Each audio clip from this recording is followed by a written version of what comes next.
We now move on to a woman who was, in September last year, appointed the Māori trustee, Dr. Charlotte Stevens, Ngāti Tuwharetoa Ngai Tūhoe. She heads up Te Tumu Pairoa, managing over 90,000 hectares of Māori land. She has a wealth of experience in working with Māori business as a science advisor and in governance roles in farming entities, as well as energy and fisheries. So let's welcome her here this afternoon, ladies and gentlemen, Dr. Charlotte Stevens.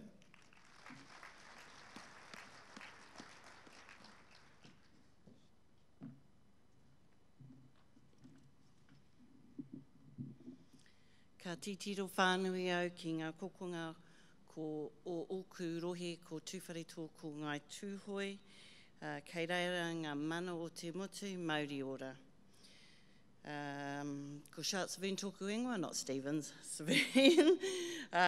Ko au te kaitiaki Māori, ke aku nui, aku rahi, ki ngā minata, aku rangatira, kua kōrerotia, o tira ki ngā uri o Papatuanuku, o rongo mai tāne, kua tātou, ake nei, tēnā tātou. I feel a little bit like an imposter here because I'm so new to horticulture. It's been only 8 months since I've been in this role as Māori trustee, and we've got my whanaunga Rātahi Cross, we've got Te Horepo, Amy, Anaru, people like Glenn Katu in the room who have been in and around this industry a lot longer than me, so I want to mihi out to them and acknowledge the Māori growers in the room. Thank you, Tim, for your kōrero. That's, I've just come out of a Stanford bubble with the CEOs of most of the food and fibre sector and chairs of the food and fibre sector, and it's very interesting that their kōrero over there really underlines what you have really presented to us today. And that's really, for me, it comes back to trust, yes, but also kaitiakitanga, caring for our land. And one of the mottos that I live by, which is mani te whenua, so that's not the mana of the whenua, but the mana we get from the whenua, the mana that it provides to us. So thank you, Tim. Now, I was told to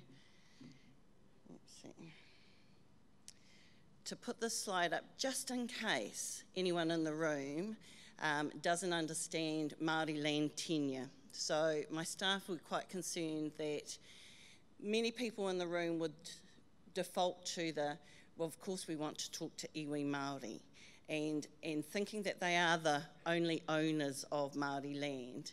So I think if we put it simply, like you all, if you own or whether you're renters, you have land in which you live, and then you might have shares in an orchard, so that's a shareholding in an orchard. That's how Māori land is held as well. And then you might be a shareholder of a large company. So we have several levels of ownership. In the case of my role, my new role as Māori trustee, I am a public trust. So I am just like any other public trust. We don't have so many in this country now. And what I face in terms of constraints around the development of land are things like fragmentation of land. Now, I'm not talking about what people default to in terms of multiple ownerships and, oh gosh, you can never get a decision out of those Māori. That is actually not true. I can trade off shares very quickly. I can sell my Fonterra, and I did. It broke my heart, and I did, for my Miraka role. I'll just a plug for Miraka. But it isn't about the number of shareholders in that land. It is that it is fragmented, and you might have 10 hectares that you have a shareholding over there, and then you're in this farm over here, and it's fragmented, it's not joined up, it's not side by side, and it is complicated in that regard. Access to capital, people say there is money everywhere, and people are often badgering me, listen, Shah, if you want to put in another orchard or you need another farm, we'll give you the cash. It is not so for all Māori land. It is not so. So there is still that real feeling that actually access to capital is impossible for them. Capability, and that's something that I will talk about a little further on. Everyone wants that flash Māori who can speak the reo, who knows where they're from, who has 1 degree, but we'd like 2 or 3, and who will work in your business and be ready, answer all your problems. That's not good. You grow them. And we have to have a commitment to growing them, because we are sitting in a sector, in the horticulture sector now, where we're short on workforce. The nature of the asset base, well, I'm going to talk a little bit more about that. So the Māori trustee, as I said, we are a public trustee. We have a common fund. So we have two accounts. One I'm not going to talk about today, not that that's any secret, but it's for all of Māori. The common fund, just like any trust, is where the money comes in, I pay bills and it shifts out. So the Crown funds me $11.2 million, I've said that out loud now, $11.2 million to do the following.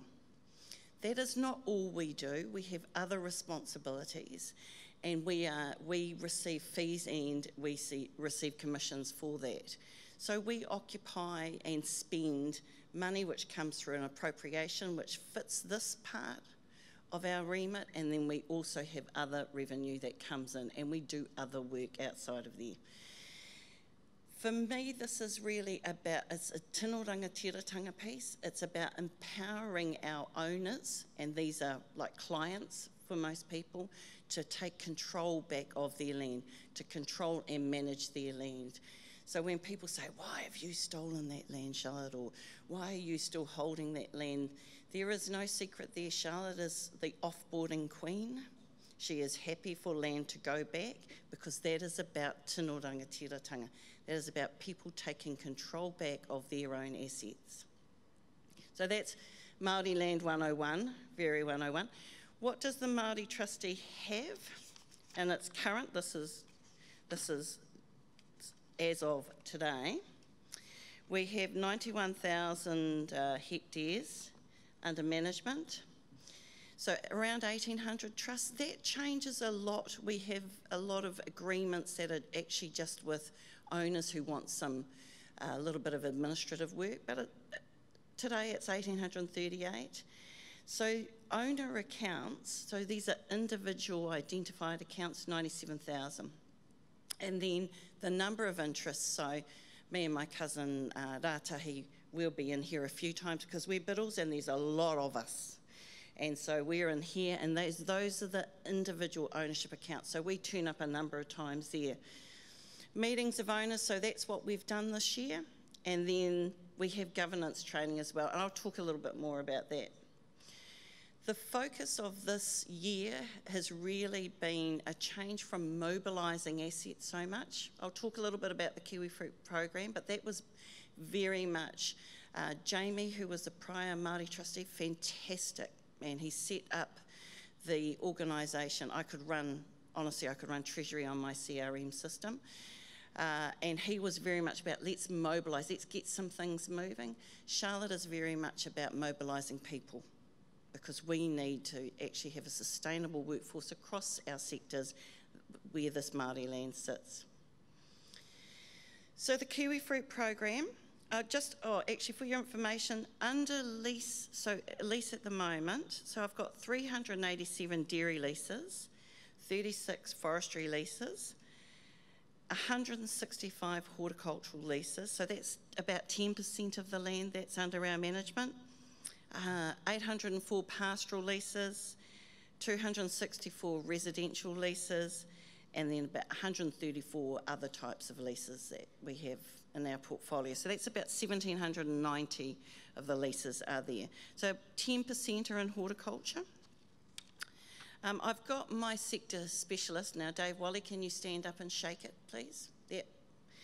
So Dave Wally's in the room if you need any more detail around some of our mobilisation work in horticulture. So he works as a sector specialist. I have another young boy, Aaron Hunt, who does my agriculture piece. He's what I call a sector specialist, and what I've started to do in this area, and Dave's got someone alongside him, Carolyn, of Māori descent also, is I've brought a young Ngaitahu girl into work with Aaron, and that's really so that we have an opportunity to grow her capability and actually turn around and make sure, is that still showing? Did we lose that picture? Okay, so we've got a video hopefully going to be running for you in a second, that talks a little bit about the mobilisation program. How are we, AV people?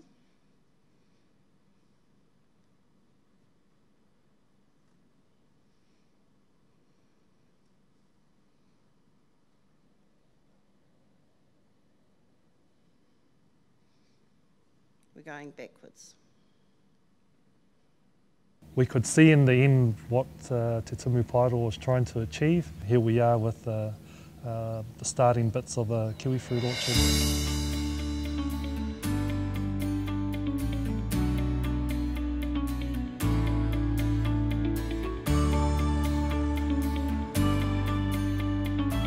High-performing orchards, in our view, will require water to be successful, and so it's quite an involved process. It starts with effectively scanning the area to ensure that there is actually water available, and then we effectively drill a test bore to see if the water is in fact there. We're then able to move into formal processes with councils to gain access and allocation to that water. When developing orchards, there are a lot of things that you need to get lined up well in advance of the actual building of the orchard. So one of the first things is plant supply. We're fortunate in that we're working with a fantastic organisation, Southern Cross Horticulture, who we believe provide the highest quality plants that we've seen in the industry. My name is Andrew Dunstan and I'm the CEO of Southern Cross Horticulture. We are a company that's been involved in kiwifruit developments for nearly 30 years. Our goal is to treat all of the people that we develop orchards for exactly like we develop our own orchards. Once we have the plants ordered and on the basis that we have been successfully able to acquire G3 licence, we can then confidently order the materials to build the hardcore infrastructure, and all of that stuff goes in pretty quickly. Kiwifruit's a very wind sensitive crop, so it's really important that wind is kept to a minimum within the orchard. There are several ways this can be achieved. So firstly, you're putting in low undervine shelter, which is up to 2 metres high. Then you can put in vertical shelters or a roof over the top. One of the key things that we're looking to do when we're ready to plant is to create a soil environment that root systems love. So we want to make the soil soft and friable. To this, we then add compost, chicken manure, fertiliser and biological additives to create an environment which breeds biology, which are a key element of a root system being able to draw a nutrient from the soil. For a typical orchard, you're looking at a 3 to 6 month build time to get all the infrastructure in place, the irrigation in place, the other things which you need to create a working kiwifruit orchard. Typically the construction phase of an orchard completes when the plants have been planted. We then move into establishment phase. This is a newly planted Gold 3 orchard. This configuration is typical of an orchard that is set up for speed to production, sustainability of production and flexibility for the future. So the row spacing is 3.5 metres and it's double planted with female plants in every row. Male plants are every second row, every second bay. Once the initial infrastructure is constructed and the planting teams have gone through and planted the orchard, we then would be on the orchard on a daily basis to ensure that we're training the vines correctly, protecting from pests and diseases, irrigating and fertilising the vines correctly. It's a relationship very much based on love and care for the vines. Obviously there's risk in any biological system. Risk can come from markets, it can come from climate, it can come from pest and disease. The key diseases that we're trying to control in kiwifruit are usually bacterial or fungal related, the most threatening of which being PSA. We're now producing bigger crops post PSA than we were before PSA. Orchards have since become more profitable, and so I have a lot of confidence in the industry.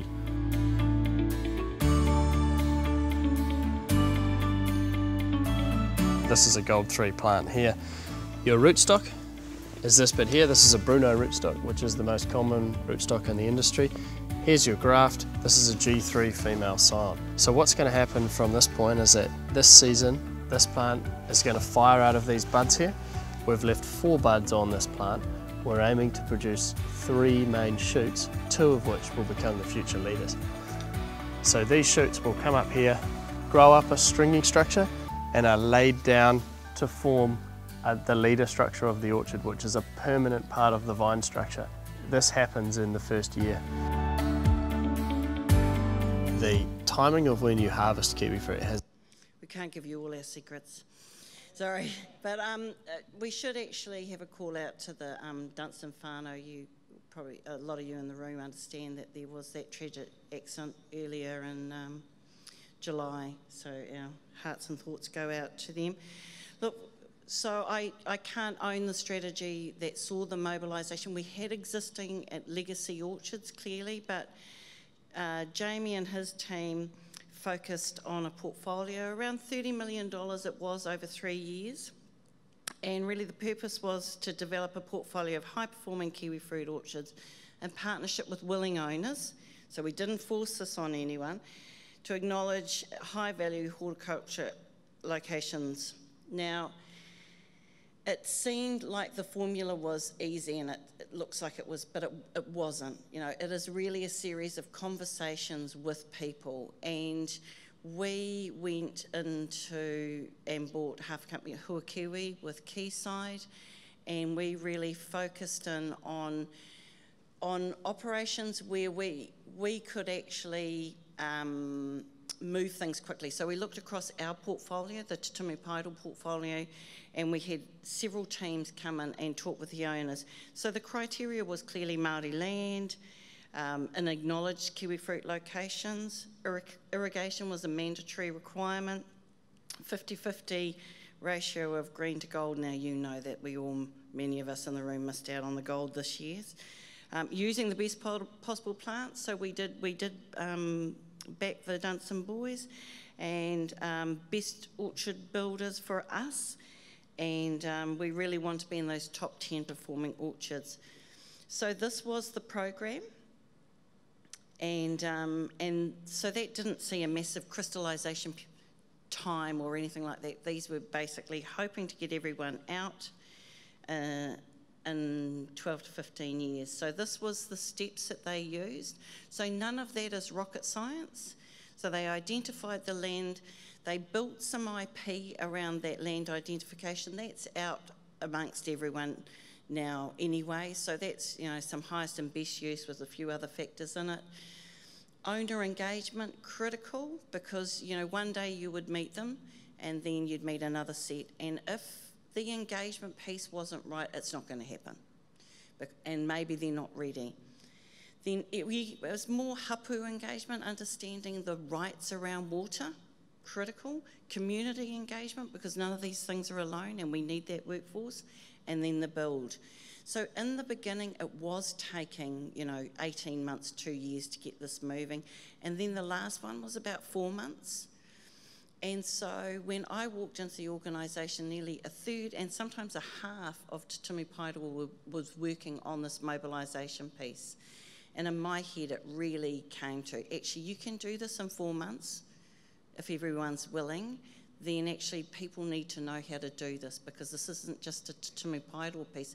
Everyone, there are models, other models out there that might suit other landowners better. So we'll just look at the whai orchard. So this is the Matakana 9.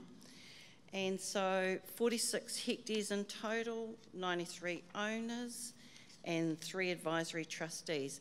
So when we get our orders from the court, from the Māori Land Court, we work on an advisory trustee model. So they select the advisory trustees, not me, and they become advisors to me around development or leasing, lots of opportunity around the aspirations of the owners come through a lot of the time these advisory trustees. In this case, it was a mix of activities. 4 irrigated kiwi fruit orchards. There was cropping. So the story of going from maize to lucerne to kiwi fruit on one part, and we had Ngā Whenua Rahui areas. We had a pā site on there as well, so a Māori reservation. And so there was a big mix in this area. So on Matakana 9, you can see from these comments, and like never an easy journey. Some people don't want kiwi fruit in their backyard, and that's clear. But when you have a voice and several voices saying, actually, we do want this kind of future for us, then we can get in behind that opportunity. And that's what you're seeing with these comments here. And I think this is really sums it up for these guys. When these assets are working to their fullest potential, the benefits are not just economic.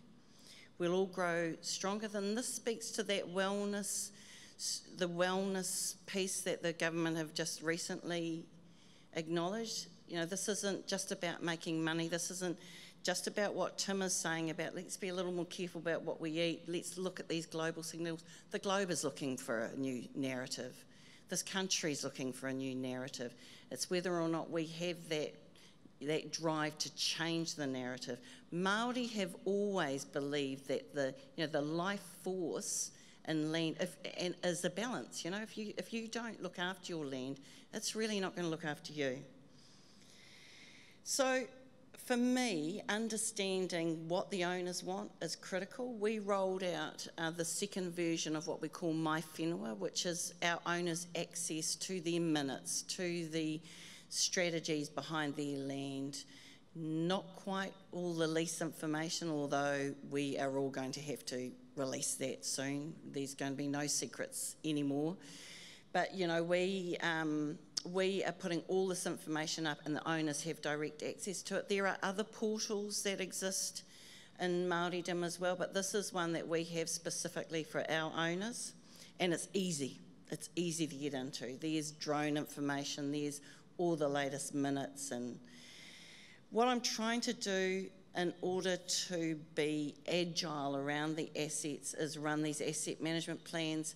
They were started preparing these through the previous strategic leadership team, and now I've just said I need for all 2,000 blocks all of these asset management plans done. So that includes, it's not just drone footage, it's actually understanding the full extent of the whole asset. So we're working very hard on that. Part of that are those farm management plans, making sure that we're compliant. And this is the part that I'm most passionate about. So those who don't know me, so I've been a commercial scientist for 25 years. I spent 13 years as a chief scientist at NIWA. My sole purpose was growing people. So that's recruiting talent and growing talent. I don't have Māori managers on my farms. They don't. And it's something that I'm very keen to disrupt. I don't want to make people uncomfortable, but when you have a manager, whether it's over an orchard or whether it's over a farm or a forest, that manager becomes the key advisor. If they are not of my race or they are not owners in that property, they are missing the key ingredient for me, which is they don't understand the entire picture of Māori land. So the disrupt for me is actually growing and retaining talent, is actually putting these young ones, I put the young Māori farmer, the Ahu Whenua young Māori farmers, got them all together down in Wellington. That was hilarious. They don't like cities. Gave them a good feed in the morning and then said to them, I want to know how I can grow you faster. How do I grow you faster? And at lunchtime they had, well, we want to grow everyone. Come on, Shah, we want to grow all of the finalists. And I said, no, that's not the answer I want. I need you 8 to be, what is your dream? Oh, so you want to be a consultant, then you want to be a farm owner. How do I make that quicker? How do I enable that? How do I get you advising and sitting alongside these wonderful people who are my current farm advisors and you learning from them? Because that will make the difference. That will be the change up. And by the way, you can't hunt and fish every single weekend like you do now because that's part of their soul and their manaaki. You've got to join the young feds and you've got to be in touch with their balance awards because that's what everyone else does. So just no hunting and fishing or just do it every couple of months. But, you've really got to get in the game because that's what matters and that's what's going to build us competent and confidence in the workforce. The picture of the graduation there was a graduation down on the Chatham Islands. So this is one of the challenges that I have with Māori land is down there, I have 10 properties, so distant, those are my most distant properties, just 10. Beautiful pieces of land, not generating a lot of income. These graduates, they came out with a certificate in governance and finance, and the next 2 days we spent in owner meetings, and they're like, oh, we're not offboarding Shah for another 5 years. And I said, it's interesting. But then, want to make all the decisions, and I said, no, you're acting like responsible trustees, so I think we should offboard in a year, because you can do this. Don't be scared to take back control. It is fine. I'm not offended. I'm not offended when people want to offboard, because I think that is a real show that our people want to take control back. So that's been one of my highlights, was going down there and seeing these 10 graduate. We've done a lot of work around succession as well. So that's not our business in particular, but it seems to be a roadblock for many people, is actually the Crown and others recognising their interests in land. Like a Māori could have the tiniest shareholding in a piece of land, and that matters. That really matters. That's that mana i te whenua piece that I was telling you about. It is the mana that you get from that land that is most important. And in terms of this Hort sector, I don't see it as being, except that people are a lot friendlier in Hort, I've noticed, and a lot more sharing than they have been in any of the other sectors I've been involved with. I've never been in a sector that has been so welcoming, actually. It's quite a very, very refreshing for me.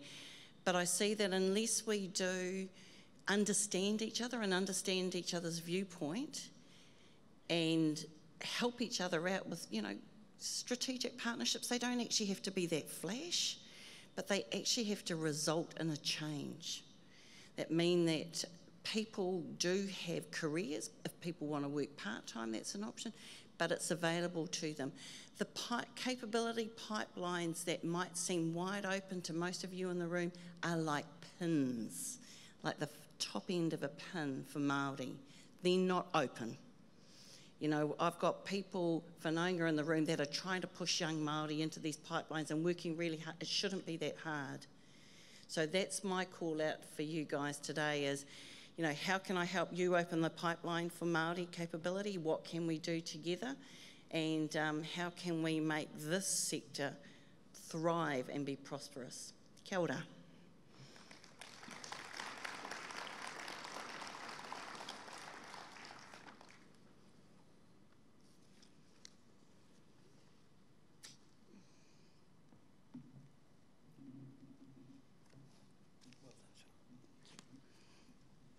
So you friendly and welcoming bunch, you.